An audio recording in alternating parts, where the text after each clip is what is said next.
सही मुस्लिम में मौजूद है। हजरत अबू हुरैरा फरमाते हैं नमाज पढ़ाते पढ़ाते नबी पाक ने कदम आगे किया, नमाज पढ़ाते पढ़ाते कदम आगे किया और यूं हाथ उठाया फिर वापस कर लिया।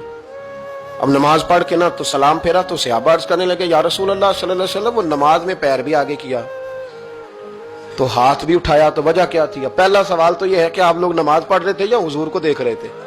तो सहाबा तो पहले ही बताते हैं कि भाई हम तो पहली सफ में नमाज इसलिए पढ़ते थे कि नमाज भी होती रहती थी और चुपके चुपके महबूब की दीद भी होती रहती थी। हुजूर से पूछा या रसूल अल्लाह वो नमाज पढ़ते पढ़ते कदम आगे बढ़ाया आपने तो फिर पीछे कर लिया, क्या था? और हाथ उठाया तो फिर आपने नीचे कर लिया। तो नबी करीम फरमाने लगे नमाज पढ़ाते पढ़ाते जब मैंने कहा ना समी अल्लाहु लिमन हमीदा, अचानक मेरी नजर उठी तो जन्नत में चली गई। नजर उठी तो जन्नत में, तेरे लिए 2-4 कदम अर्श बरी है। तो महबूब फरमाते हैं जब मेरी ऊपर नजर गई ना तो मैंने देखा कि अंगूरों का एक खोशा लटक रहा है जन्नत में, तो मैंने हाथ बढ़ाया कि तोड़ लूं।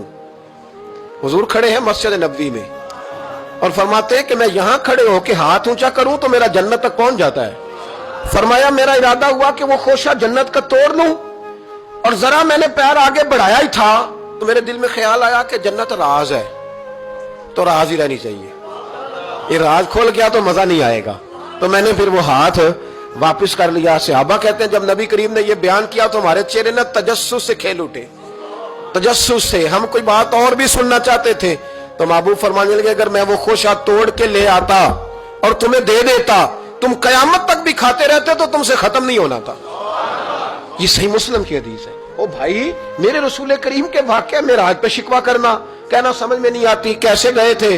तो तू जो चाहे तो हर शब हो मिसाले शबे असरा, इसलिए कि तेरे लिए 2-4 कदम